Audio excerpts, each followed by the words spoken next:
Daming tanim na talong.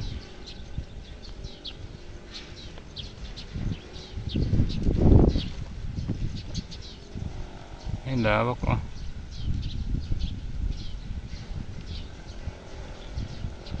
Bali wala yung init sa kanila oh. Nag-i-spray ng pang insect po ata. Ayan, may ini-spray sila oh.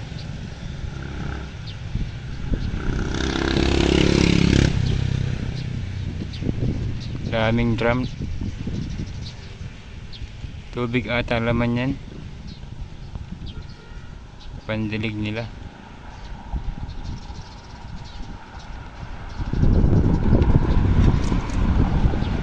Time check 9:40 na po ng umaga.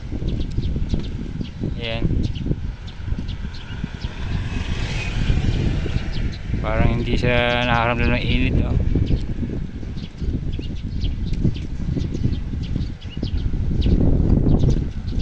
Tayo pala guys ay nag bike muna. Yan. Tagal na hindi nakakapag bike. Ngayon na lang ulit.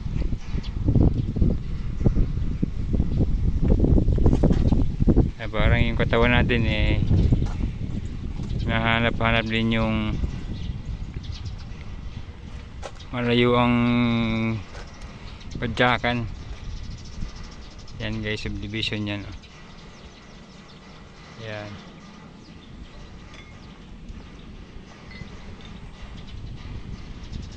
Tayo nakisilong muna dito sa kubo. Wala pang tao kaya nakisilong muna tayong init. Ayan sila oh. Yung baka pa. Yung baka hindi man lang nakaramdam ng init. Ayan. Tuloy lang siya sa pagkain ng damo. Ayan, may ano doon oh, may kubo na siguro pahingahan nila yan dyan. Ganda oh. Parang bahay na rin siya eh oh. May sliding door pa yung bintana oh. Ang galing. Ang cute oh. Ayan.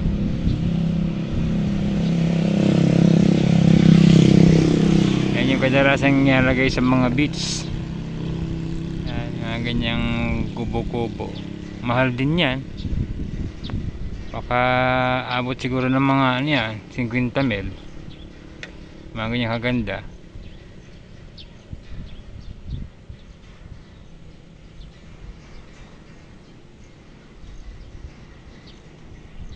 Tahimik dito guys oh. Tahimik yung lugar. Ayan, tangke nila. Ayan. Labas tayo, labas. Ayan, ganda sa subdivision dito oh. Ayan, tangke nila oh. Palmera.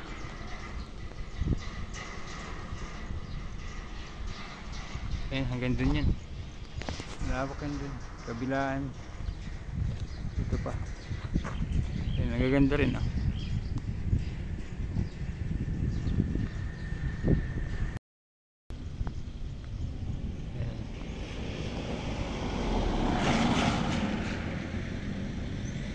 Lawak ng taniman pa dito.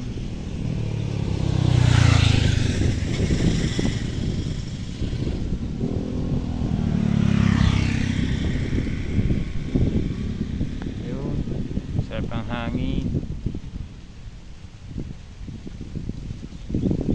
Time check, alas 10 na guys. Wala pa tayong almusal. Wala pa akong ganang kumain. Puro tubig lang laman ng tiyan ko.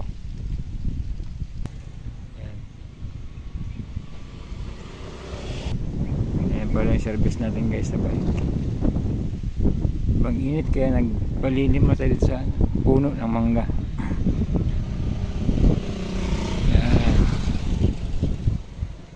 Yung isa hindi ko alam kung anong puno yan. Pino yung dahon. Diyan. Tapos doon. dun, oh. Ang lawak ng taniman dito guys, masipag lang. Kung may gito na kalapad na taniman, sarap magtanim ng gulay dyan, oh. Dating pala yan siguro yan, kaya lang baka napagod na yung may-ari dyan kasi yung tubig,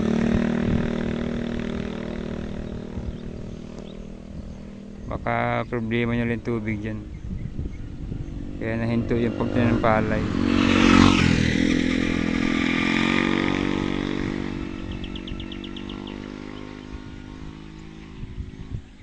Yun, dun banda na yun, oh. Subdivision na yun dun banda, oh.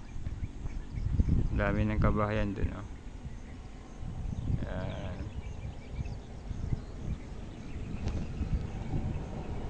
Thank you for watching guys, bye bye.